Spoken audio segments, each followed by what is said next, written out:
should do in Babylon coming in the New World Order. We ain't talking about none of that.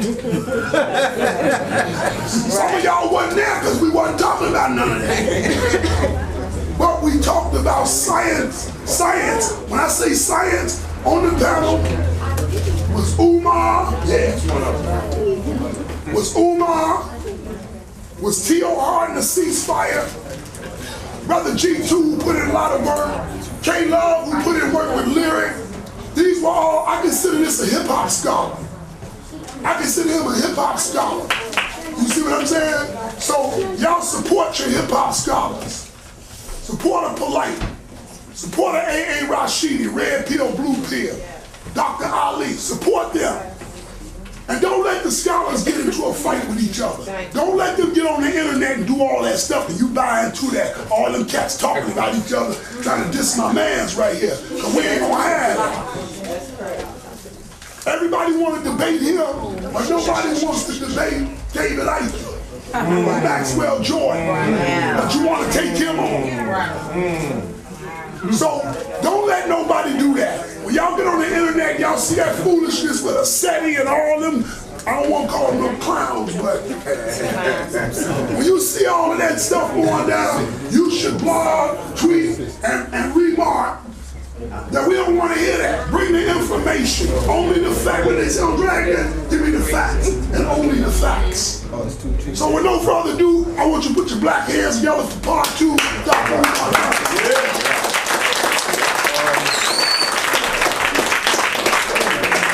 What I want to do some of this here. This is the presentation I did in Harlem about 2 weeks ago at the National Black Theater for an economic summit. And when I come back June 28th to the 30th, one of the think tanks we're going to do with the Meeting of the Minds, which will probably be held at the Winnie Mandela Alternative High School, by the way.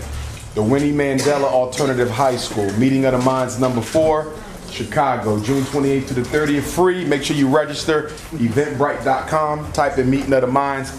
Registration won't be up though until the 20th because we have to get the Norfolk Meeting of the Minds done, the 17th through the 19th. Only 150 people will be allowed, okay? When I come to Chicago, y'all always show me love, but we ain't gonna be able to accommodate everybody, so don't be on CP time. Make sure you register, okay? Psychology of the Black Dollar, the political economy of nation building. Before I say that, let me say this. I'm very indebted to Chicago because you guys, this city, really helped bring my information out to the world. Because when Brother Dawa, who I have a lot of respect for, when he called me back in September of 2010 and said, I read one of your articles online and I would like for you to come up to Chicago to do an interview on my public access TV show. He said, I can't afford to get you up here, but you know, I'll be more than willing to have you. So I paid my own way. It was only my second time ever to Chicago. Now, I've been here a million times since, but it was only my second at the time. So I flew up there, stayed in the hotel. We did the interview. It went well. I was happy with it. He was happy with it. And then the next thing you know, I took a copy of that interview to New York City. And the rest was history. So it was that Chicago interview that put me out there, you know, so I'm indebted to y'all.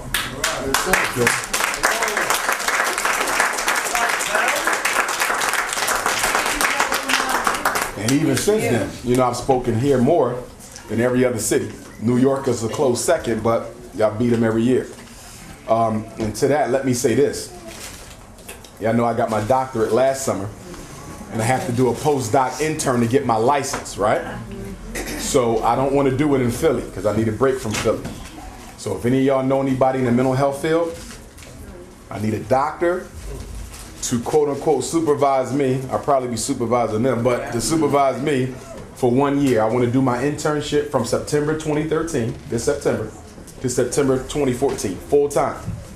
It doesn't matter where. They can work for the hospital, they can work for the prison, private practice, juvenile detention center, it could be a school, it does not matter. They just have to be licensed. I even do it under European if I got to, but I prefer somebody black. I heard that Bobby Wright Center is still up in Chicago. I don't know if any of y'all got any connects there. I don't know who y'all know, okay? But reach out to them or text me their information. I'm gonna give y'all my phone number, because if I could do my internship in Chicago, I think for what y'all done for me, I owe y'all my undivided attention for about a year, okay? So if I'm able to make that happen, so text me, I'm gonna give you my number, 215, any information, any lead, you can say, Dr. Umar, call this doctor, they work at this place, you can Google them on the internet. Anything you got, I'm gonna follow the lead. 215-989-9858. 215-989-9858. And if I relocate here to do my internship, I'm going to have to look for housing. So any ideas y'all got for that? Any single ladies renting any rooms in your house?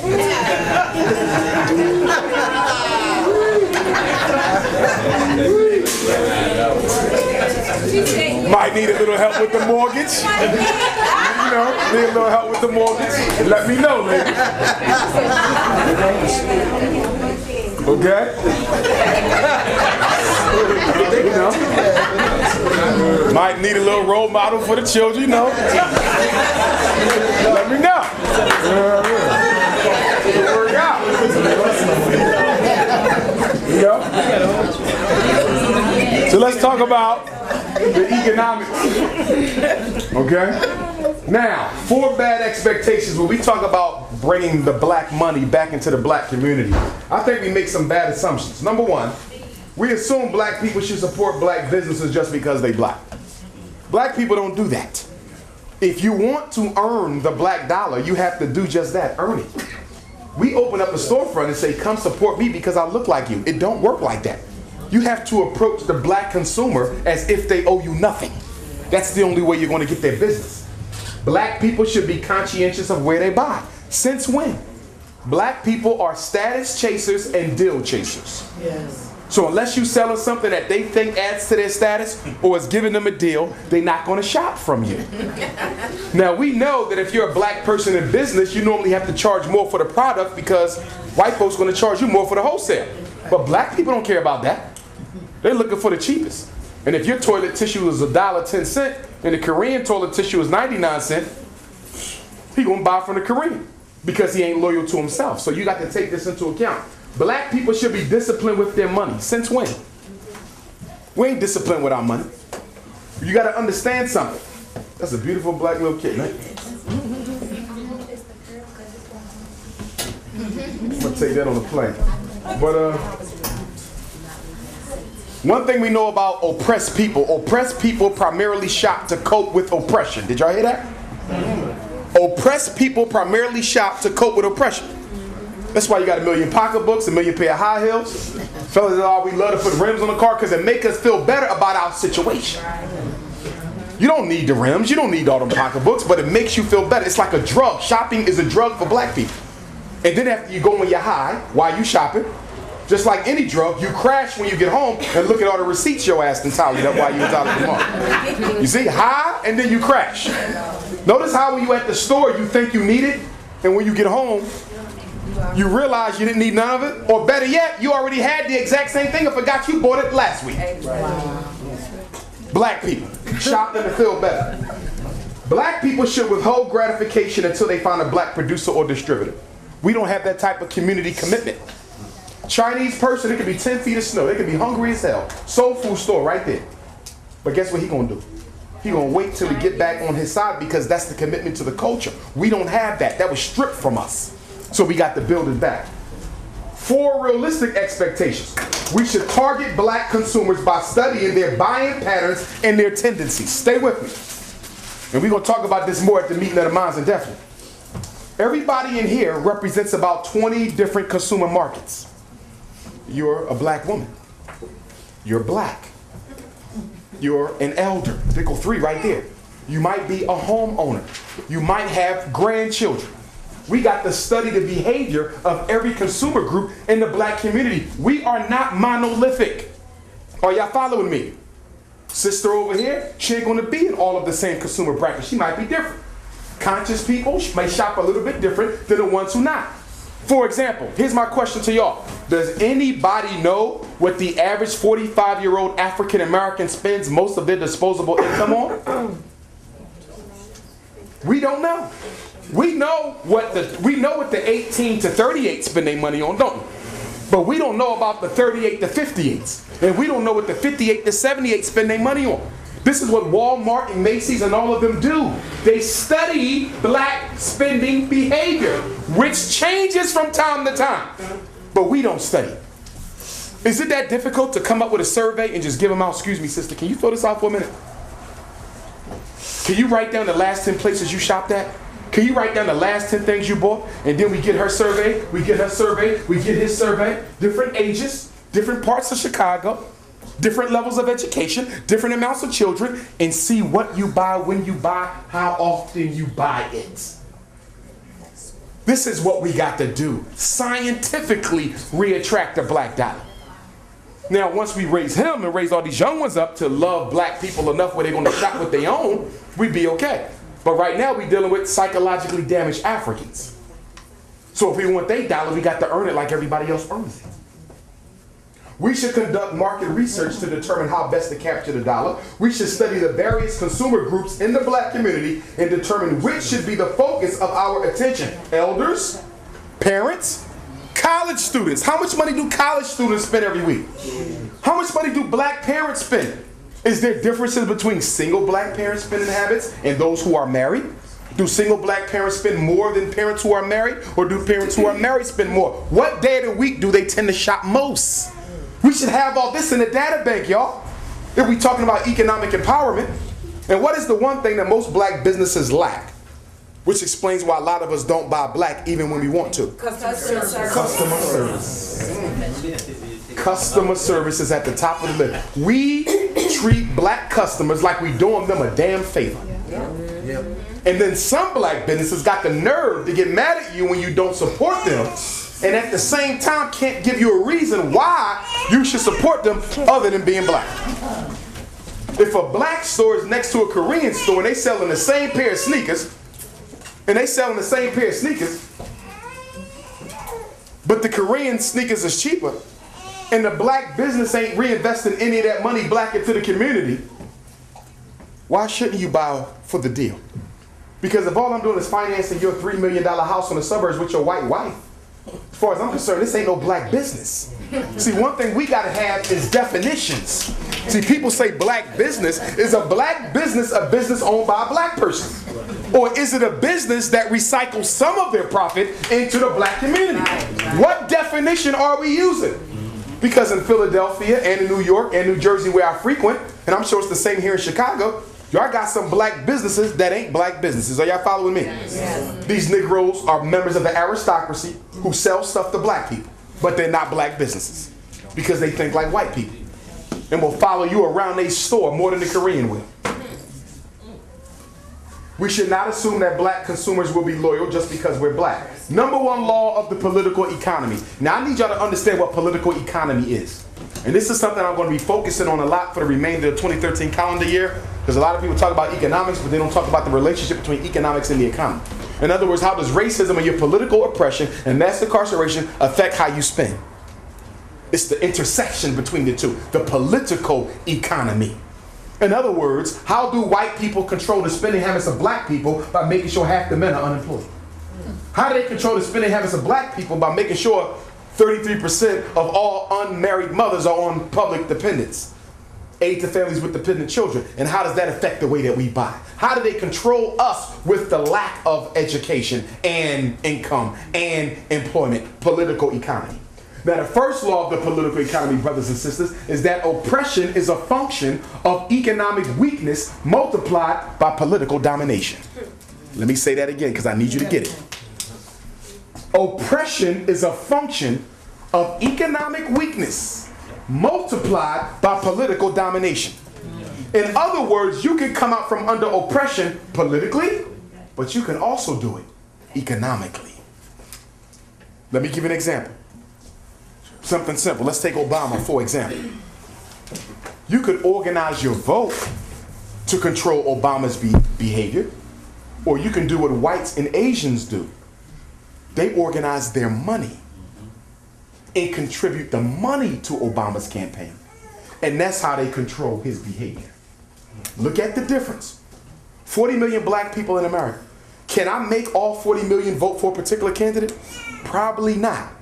But if I got money from all 40 million black people and gave some of that money to a particular candidate, guess what? I'm more likely to get results. Because I can't prove you voted for Obama, because when you go into the booth, you buy your damn self. Y'all follow me? But if I write him a check for $1 million, I can prove that this came from black people. So we got to start looking at how we can use our political might, $1 trillion in spending power, to impact how people treat us. But I want to say this again. In order to get anywhere economically, what is the one thing we need that Marcus Garvey was planning to build prior to his deportation from America in 1927? A black bank. It's going to be difficult for us to get anywhere without a black bank. And why is that? Everybody in here got a small business idea. Everybody in here going to need what? Access to capital. He got a business idea. He need 500,000 startup. He need 25,000 startup. Sister right here got a wellness center. For her to make it the way she wants it to be, $25,000 startup. Where they going to get that at? A white bank? Chinese bank? Italian bank? Have you noticed that most cultures have their own bank? The Italians got their own bank. The Jews, their own bank. Even the Hispanics now got their own bank. And we're the only people without one. Now, I heard y'all got some in Chicago, but some people were telling me that those were really just fronted by blacks but owned by whites. I don't know. We got to research that. Okay? But you need a bank. Let's look at it again. Politically versus economically. Can I force all black people to shop at black businesses? Maybe not. But can I force all black people to put their money in a black bank so until such time you spend it with whites and Chinese people, it rests in our bank to feed our economy? Do y'all see that? So I know you're going to go get some shrimp fried rice. But until you pay for your shrimp fried rice, I'm able to use that money to finance his loan. We ain't going to get nowhere without the black bank. So if I do relocate to Chicago to do my internship, one of the things we got to do is download what? The code for the state of Illinois on the law of how to start and run a bank. That's got to be one of our first things. If we got to start with a savings and loan, so be it, but we need to graduate to a bank so we can back people's economic projects. We cannot keep talking about black empowerment without a serious economic blueprint that takes what Amos Wilson taught us and put it into practice. Law number 2, don't worry about the baby crying, okay? Never worry about the baby crying, because that's the next generation. And we got to stop making mothers feel that when the baby cry, she got to leave the room. Because what you're saying is that we're talking about black progress, but we don't want the next generation in on the discussion. Ain't that something? We doing all this for that baby, but we don't want the baby here while we doing it. Does that make any sense? Law number 2. When you control the jobs, you control the behavior of the oppressed. Everybody in here is a potential sellout if you don't work for yourself. Everybody in here is a potential sellout if you don't work for yourself. Because if your boss came down on you and you got a mortgage and you got children and you got private school tuition and you got health bills, and they said, look, we need you to do a little something for us against your community, you got to make a decision. Your family or the community? And what do most people choose? Their family. Because we're not economically independent. So let us not play around that. And that's why when I study and I travel with a lot of the lecturers and stuff like that, I look for people who own their own bread and butter. Me, I'm independent. If I wasn't, I couldn't talk like this. I would have been fired. People say, where do you work at? I work for myself. Okay? If I didn't, I wouldn't be able to say this, so I got to pick and choose where I speak, or I got to beg people not to YouTube my stuff, because if I'm still working for the school district, I can be fired. So I believe, and I don't consider myself no leader, I consider myself an organizer, but I believe anybody who's serious about leadership or organization, this is just my opinion, you cannot occupy a leadership position, not in a serious political economic movement, and not be economically independent. Because you're just waiting to be compromised. White supremacy does 3 steps. First, I'm going to try to buy you off. If I can't do that, I'm going to intimidate and scare the hell out of you, like fire you. And then third, I'll just kill you if them two don't work. So we got to be independent. Economic hitman. Law number 3 of the political economy. The relationship between resources from the power structure and the black community dictates loyalty. Relationship between resources, food, clothing, shelter, healthcare, from the power structure, i.e. white man, Chicago's social order, and the black community dictates loyalty. The reason black people are loyal to white people ain't just because of post-traumatic slavery. It is functional in that by being loyal, I get my needs met. Why is it that the church is still beating the conscious community for the attention of our people? We got scholars out the gazoo, books out the gazoo, documentaries out the gazoo, lectures out the gazoo, and the church is still beating us. Do you know why?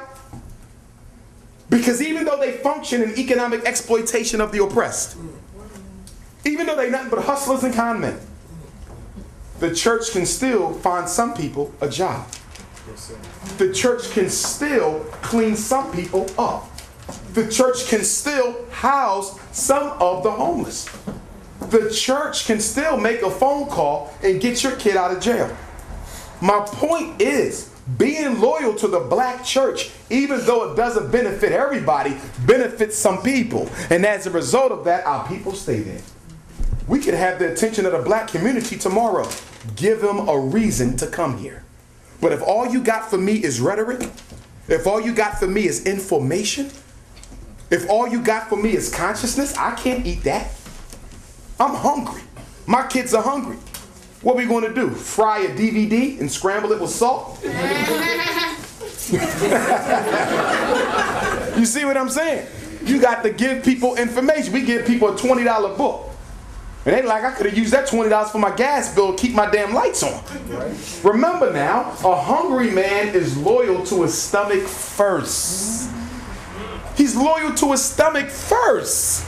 If we fail to recognize the human need in our political situation, we won't fix it. We keep thinking everybody's supposed to die for the cause, for the sake of the cause. We're not built like that no more. We got to rebuild like that, but we've been stripped from that. So the first thing I do when I meet people, where do you work? Not because I consider you a sellout, but I need to do a risk assessment of who I'm working with. Are y'all following me? Yes, brother worked for the police department. Am I going to throw him out? Hell no. I had a good friend of mine who worked for the police department, and he was very instrumental to my work. You know why? Because whenever a shady ass person came to a meeting, I could give him their name, and he would run it. And he would tell me if they've been to jail, where they work. So you think I'm going to throw out every cop? Hell no, because they got access to databases that I don't. But because he is a cop, I need to be careful because there's a risk there. And I know that American police form a secret society, the Fraternal Order of Police. It's damn near a Masonic group. So I got to keep that under wraps. If a brother married to a white woman, can he be a leader? Hell no. And I had to debate this on the phone with a brother one day. He said, I don't understand this. I'm down for my people. My wife ain't coming. She know this is about the black community. Okay? Exactly. So I said, at the end of the day, when that brother comes to the meeting, and he comes to the meeting, if I got to show him a leader, it needs to be somebody he can exemplify. If you married to a white woman who the kids never see, sooner or later they're going to say, is he married? And if they say, yeah, they're going to say, why we never see brother so-and-so's wife? Because brother so-and-so wife is white. So you can come to the meeting, you can participate, but you cannot occupy a critical position and no leadership position because your behavior is in contradiction to what we're trying to do. It's the same thing with the homosexual and the lesbian. You cannot be around the children, not because I think you want to molest them. Some of y'all do, but I don't think most of you do.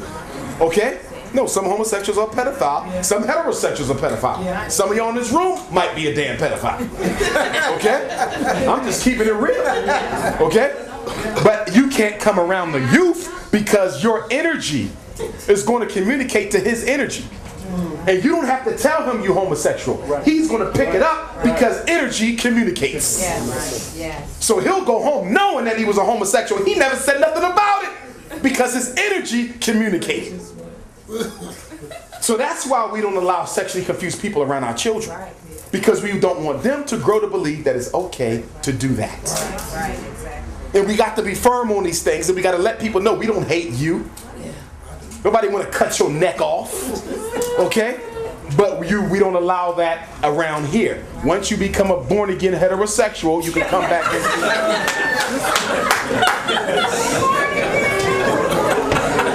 right? Like Antoine Dodson. Exactly.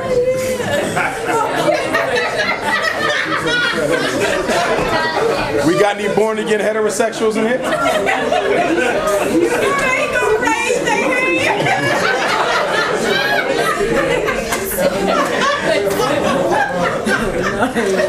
Hey, you know what? He said that eventually he was going to get him a woman and get married and have some kids.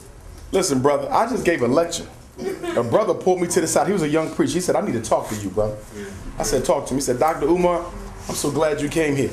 He said, I've been struggling with my sexual identity for a while. He said, look, I was molested before. In college, I was dealing with homosexuals, and I don't want to do that. I know that ain't what I'm supposed to be. He said, but I'm going to need a strong heterosexual brother who I can rely on to get me through them tough times. I said, brother, you call me whenever you need to call me. He said, thank you, man, because I don't know who I can go to. Some brothers, you know, because I'm homosexual, they don't want to be bothered at all. But I'm trying to save myself, but I need somebody I can lean on. So he was a young brother, like 22 college. I said, you call me whenever you need to talk, man. And I commend you for the fact that you're trying to live in your righteous light and in your righteous lifestyle. He was touched, y'all. He was molested. You know? So I couldn't knock him for that. He understood my position, and he was fighting those demons. And he said, look, sometimes I feel like giving in to what I used to do, but I don't want to do that. But can I lean on you when I need you? I said, sure. And he calls me from time to time, and we talk about all types of stuff. We need to do that. But the only reason why I'm able to do that is because I'm not a so-called homophobic. See, if you're not secure in your sexual identity, you can't be nowhere around them because you think they might throw some energy on you that you can't push back against. You see what I'm saying? So brothers, we got to check ourselves too, because a young brother come to you 13 years old, say, look, I'm struggling with my sexual identity, and you struggling with yours. Do y'all see that? Do y'all see that though? You can't help him. You're like, damn, brother, shit, I need somebody to talk to.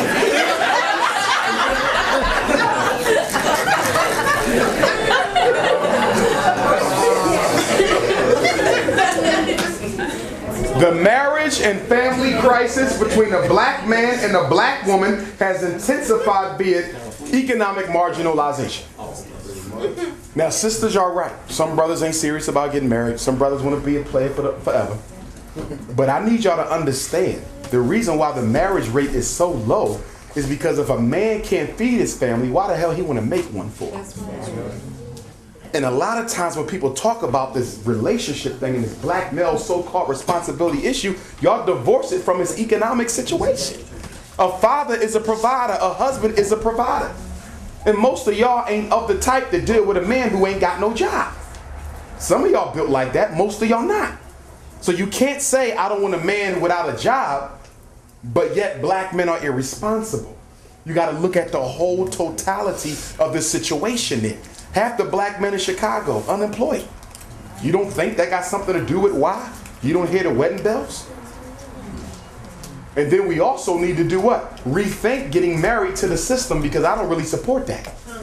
I don't support engagement rings. I don't support wedding rings. If you got them, I'm not against you. I'm just saying we need to look at all that, because the whole engagement ring phenomenon was a propaganda campaign from the Oppenheimer de Beers diamond mining corporation, Cecil Rhodes, who killed millions of South Africans to take over the diamonds. They popularized the engagement ring to make a market for their product. Yes! If you don't believe me, do your research. Yes! That's right. That's why you want an engagement ring, because he made it popular to have one. So we got to look at those things. I ain't saying you got to get cubic zirconium. Okay, maybe you could get a little moonstone or something. Okay? But we got to look at that. And going to the white man for a piece of paper, we got to look at that too. Because that's a form of slavery, getting permission from your master to get married. Yes. Marriage is what we determine it to be, and we sanction the marriage, y'all. And y'all ladies already know our position on polygamy, right? Yes.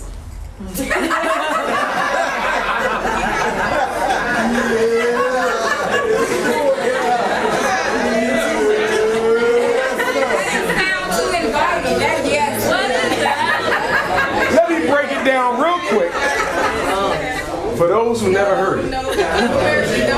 Let's say that I'm in charge of marriage in Chicago, right?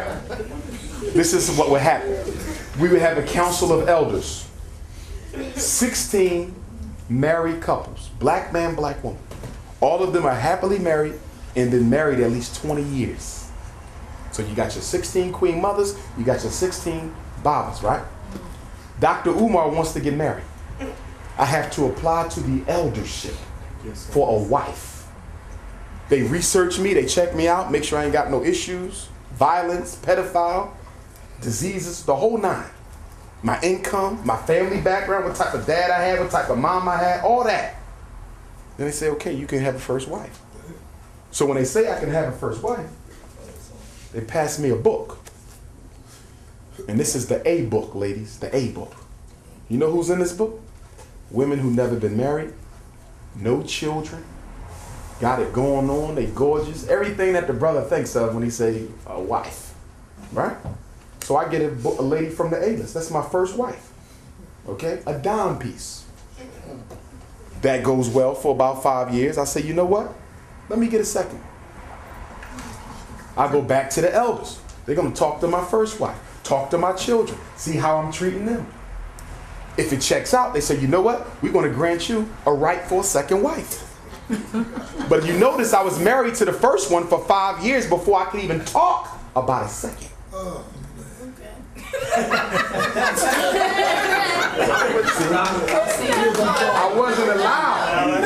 I wasn't allowed to get two at once when I ain't even shown I could take care of one yet. 5 years and then you get another one. So then I get my second wife. She comes from the B list. Without the permission of your first wife, though, right? Well, yes, they got to get permission of the first wife. But if the community determines, if the eldership determines that I qualify for a second wife, she may have to yield to their decision. That's what community advisory is about. If we really want to talk, wait a minute, Bill. Bill, hold on. Wait a minute. Hold tight. So then my second wife comes from the B book, right? Who's in the B book? The B book, Baba. These are women who may have some children, may have been married once, got divorced, but they still got it going on, independent, got their career, their business, whatever. They still quality system. B just mean they got some children, okay? Or been married before. Might be just a little bit of baggage, but that's it. Okay? So I got my 2 wives. So guess what? I gotta wait a few more years. But you know what I say? You know what? I kind of like this multiple wife thing. So I say I want a third. No. They're going to research me again. And they're going to talk to both wives and see if they're getting along to make sure the unit is healthy. They're going to talk to the children, check everything out. And then they're going to see if I can afford it, because if it ain't no finance, it ain't no romance. A lot of brothers talk about multiple marriage, but can you provide? So then the elders say, yep, you get a third wife, Dr. Umar. So then I get the C book. C stands for be the hell careful. Sisters in the C book. A little bit more baggage. They might have been married 3 times. They might got at least 6 kids. They might not have a GED. Might not have a diploma. Might have never worked in her life. But she's a good woman. So I get my C-list woman, and she joins the team. And we working it out. So I like this. Now in my system, you get a maximum of 4. You can't go beyond 4 because for a lot of different reasons. So I come back to the elders, they talk to the 3 wives, they grant me a 4th wife. 1 book left. Dean!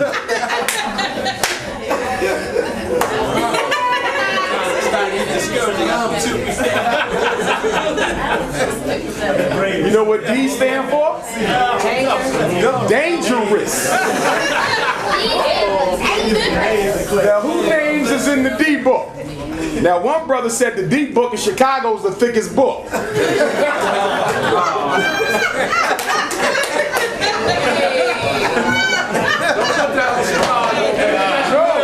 one of the brothers told me that. No, not me. So stay with me. Stay with me. So who's the D book? Look at Queen Mother back there. She said, this man is crazy. Listen to the D list. The D list, these sisters are dangerous. They might got 1 or 2 strikes. They might have got 2 or 3 bodies out there. Okay? She might got a little Ritalin in her history, little schizophrenia once in a while, a little bit of major depression.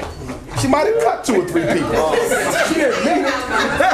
Now, why would you want to bring that into your household? How did you want C or D? No, let me answer her question because it is an excellent question. Let me repeat the Queen's question. No, listen to the question. Shh, you better stop. You ain't thinking about no marriage right now. You stop that. Now, to answer her question, she said, why would you want to bring that home? The D list. Last time I checked, from an African cultural perspective, polygamy was designed by women to benefit the women. Not some, but all. So if we're going to go to a polygamous structure, every woman in Chicago, whether she's educated or uneducated, can have children or can't have children. Been married 10 times or ain't never been married, got just as much right to have a husband as you do. And that's why even they must be considered. If I can just only marry the gorgeous women, what about the ones with the kids?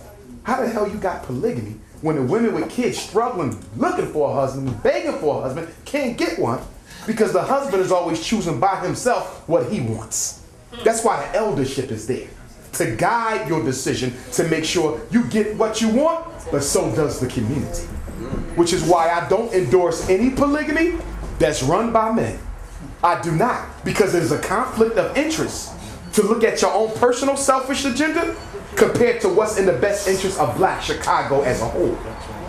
You follow me? So if I want to take on 3 and 4 wives, I'm going to have to get at least 2 of them who got some damn baggage. But here's the good news, fellas. Be careful before you look down on the D list, because she might be your best wife, because her crazy ass will keep the rest of them in line. Are y'all feeling me? You feel me? Oh yes! Let me show you how it works. She getting on your nerves? She don't want to do what the family businesses I'm telling her to do? Get her. Call the D woman. She want to come over there and regulate all 3 of their asses. Didn't my husband tell you?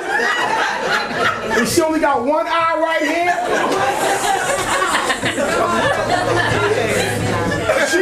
She the best wife. Yeah. Because she regulate the whole joint.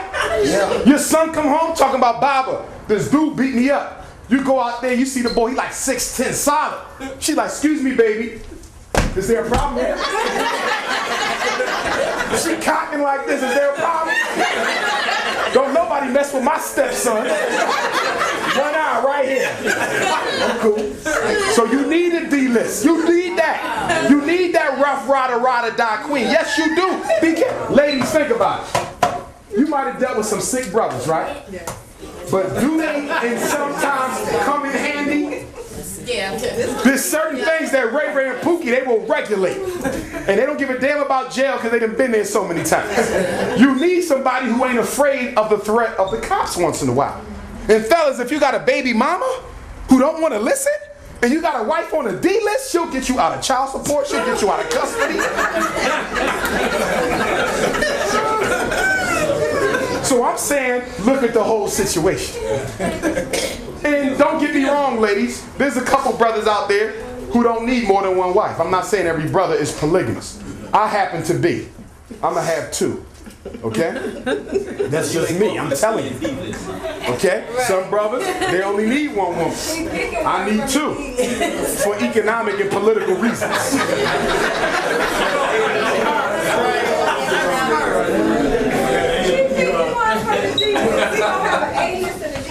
Let's hear from the brother. Brother Umar. I got two questions. Sure. Number one, are you serious?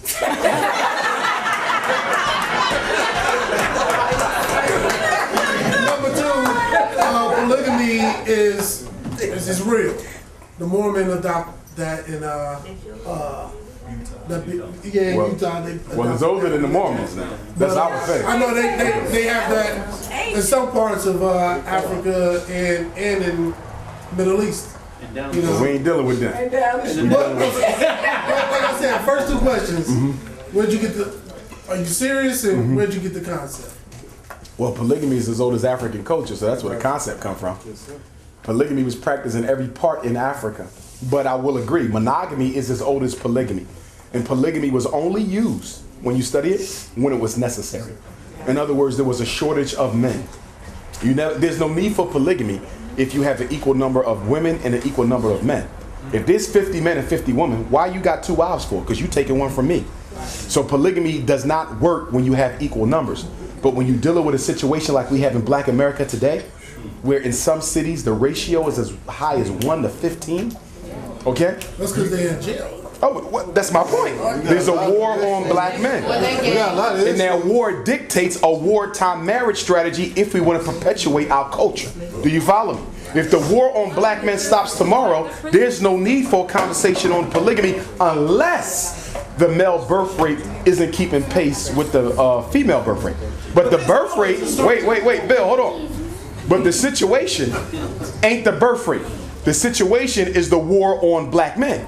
Look at polygamy in Africa, or anywhere for that matter. When was it most practiced? In societies where war was common. Black men been at war with America since 1619. So if there's any society that need to look at polygamy as a wartime marriage system, it is us. Look at the consequences of not having polygamy. Now we know all the consequences of having it, right? The women may not get along, the men might exploit them. But look at the consequences of not having it. Do you know that this ADHD thing is almost exclusively a fatherless thing? This special ed thing almost exclusively a fatherless thing? This juvenile delinquency thing almost exclusively a fatherless thing? What happens if you put a black man in every house with a woman with sons? Do you know what you do to the incarceration rate? Do you know what you do to the gang rate? Look at the positive aspects of it. I'm not saying we jump into it tomorrow. We ain't ready for that. Black men ain't ready for that. We have objectified our sisters sexually too long and too deeply. We got to have a psychological reconstruction.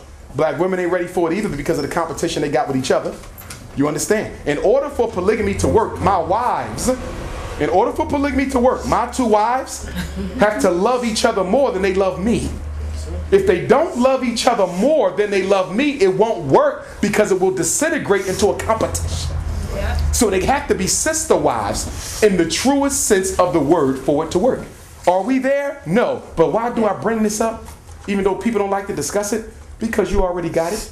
Half the black men in Chicago got 2 families. That's right. And the women know they sharing, but they try not to act like they know that they sharing. You follow what I'm saying? So I'm not bringing you nothing you ain't got. I'm saying organize that filth that's running around. They got all these illegitimate children running around without a father when everybody know they got a father, but because he's a married man, can't nobody say anything about it. No, I didn't say a sister should let a man run over her. Not at all. Because I tell a woman in a minute, if you was number 1 in a man's life and you ain't no longer number 1, it's time for you to pack and get the hell out the house. You understand? You see, so polygamy ain't usury. But the reason why we think polygamy is sexual usury, because most of us have seen it in the Hebrew, the Moorish, the Islamic, the Mormon types of situations. All the polygamy we've ever had in the black community was patriarchal. And sisters have been dogged under it, and I know because I grew up Muslim. I know what goes on. You follow me? So I'm talking about polygyny from a matriarchal African standpoint where the women have a say-so in who you choose. Now the elders might tell her, you ain't got no choice but to give Dr. Umar a second wife, right? But she has a right to approve any new wife who comes into the system. Are y'all following me? Right. So if she don't like this one, I got to go find another one because she has to approve of it. Her, I'm not feeling her. Bye. So I got to go find another one until I find one that we are both comfortable with. That's African polygyny. But patriarchal polygyny, you show up with a wife, you tell her this is my second wife, she can take it or leave it. The man rules, and that ain't our culture. Polygyny in Africa was started by women for the benefit of women. That is totally counter to the Islamic piece and all these other pieces that we got out there. And we've never seen it practiced the way it's supposed to practice. And that's why it works so well in Africa. People say, why it work there? Because it's matriarchal. I'm not saying it's not without its problems, but I'm saying we need to go to a matriarchal system instead of this patriarchal thing where we just using women and then brothers divorcing women. In Islam, all you got to do is tell your wife, I divorce you 3 times and it's over. What the fuck is that? I divorce you. I divorce you. I divorce you. And I done gave your ass 10 kids. Your sisters know what I'm talking about. That's craziness. Had sex with her tonight. I divorce you. I divorce you. I divorce you. Who the hell want that for their child? Well, nobody want that for their child. Baba. I was just saying. Got you next. I was in polygamy. I was married to a woman for 17 years, and I had a woman. Speak up a little louder if you can so they can hear you. I was married to a woman for 17 years, and then I had her and another woman who was my son's mother. And I had them for 13 years. Together. Polygyny. Okay. Well, I had them together. We did everything together. My wife kept my son, so all my kids could be together every day. So he knew both moms, so to speak. Right. Okay. And you know, I got 2 daughters by my wife and him by my woman.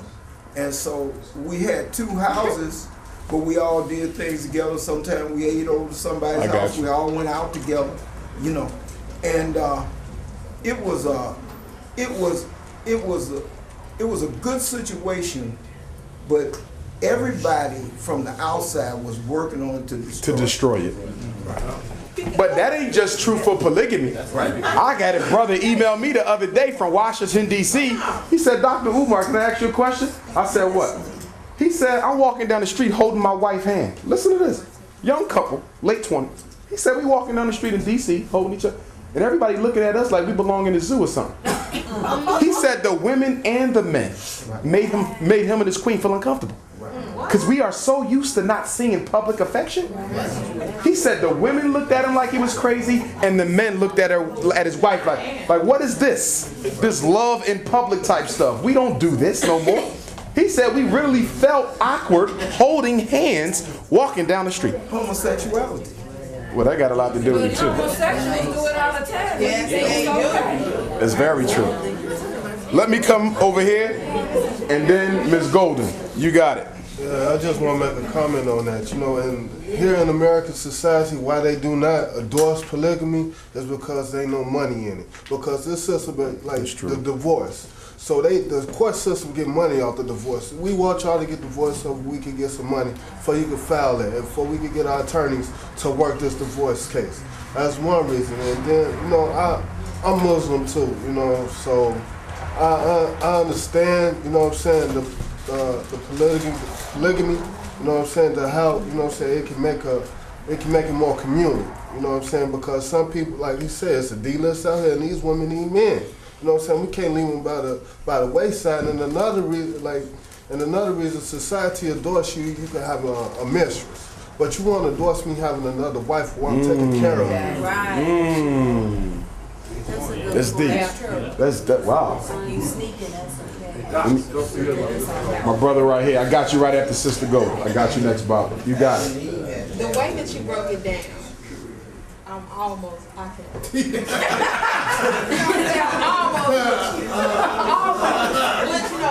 I think the thing is I struggle with. I have to have a big part in the selection.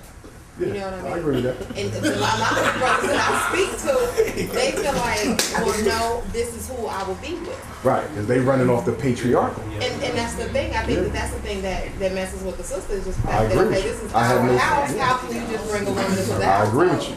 I agree with you. And going back to brother right here, my question for you, and that was my question, but how, okay, you said that this was your wife and then this was your woman. Yeah. One was my legal wife. That's an imbalance. One was my legal wife, and the other one was not. I wasn't married to her legally. But you do understand how it sounds. But the, Right. I don't think he meant it like that, though. I think he meant, I know what you're saying. It wasn't an imbalance because I love them both the same. No, it was your terminology. When you said my wife and my woman. Okay. Oh, I got you. I got you. Both my wives, so the one of record and then my other wife. Yeah. But they were both okay with each other because you said who was on the outside working against? Well, Well, no, he was just saying black people in general try to tear that apart. Right. Okay. Yeah, you know, like once we went to the South, okay, and we took the kids. We all went to the South, and we went to my aunt's house. Okay, we stayed at my aunt's house. I left to go somewhere, and I left them at my aunt's house. My aunt told both of them that I was just like my grandfather. My grandfather was mean and honoring, and I was just like my grandfather. Now, they had been with me, my wife had been with me for 17 years. The other woman had been with me for 11 or 12 years. And they're wondering if my aunt said this about me. And I used to go down south as a kid, that my aunt knows a lot about me. So maybe it's something that they missed, you know. And so now they looking at me all upside of my head wondering, is this really true? Is he really this? Well, my aunt didn't like my grandfather because he wouldn't allow any pork in his house. He didn't allow my aunt to stay out all times of the night like she wanted to, so she didn't like it. So to kind of parallel with me with my grandfather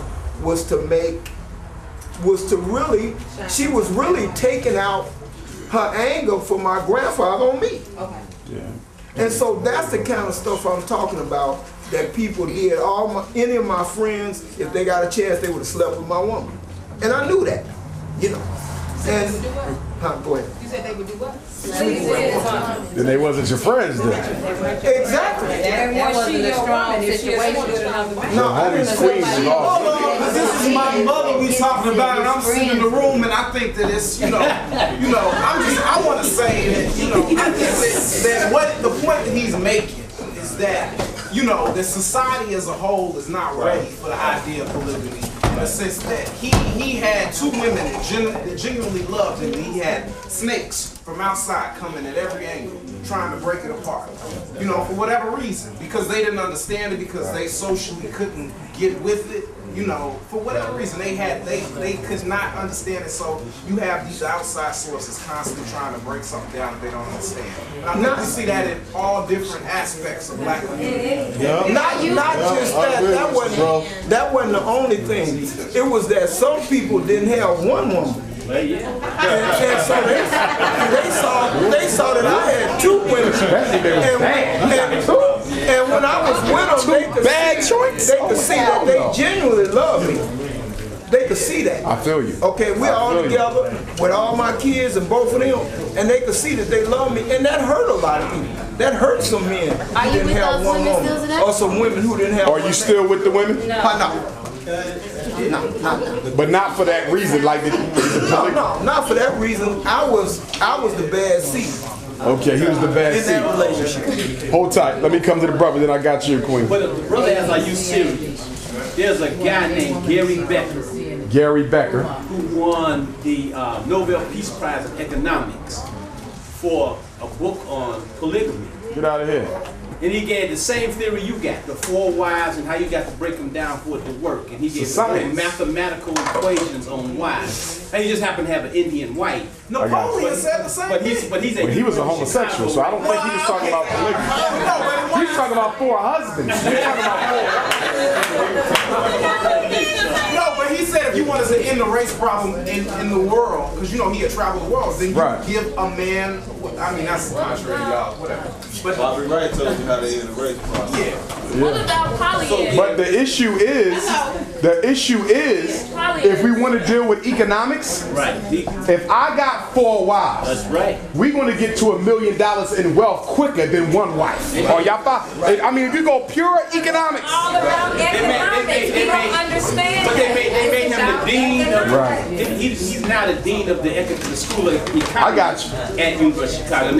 Right. If we talking about economic empowerment, you cannot not deal with polygyny. You cannot. Now the sister said polyandry. Yeah. Here's my question with polyandry. And let me first say, no, it's a woman with more than one husband. The whole time.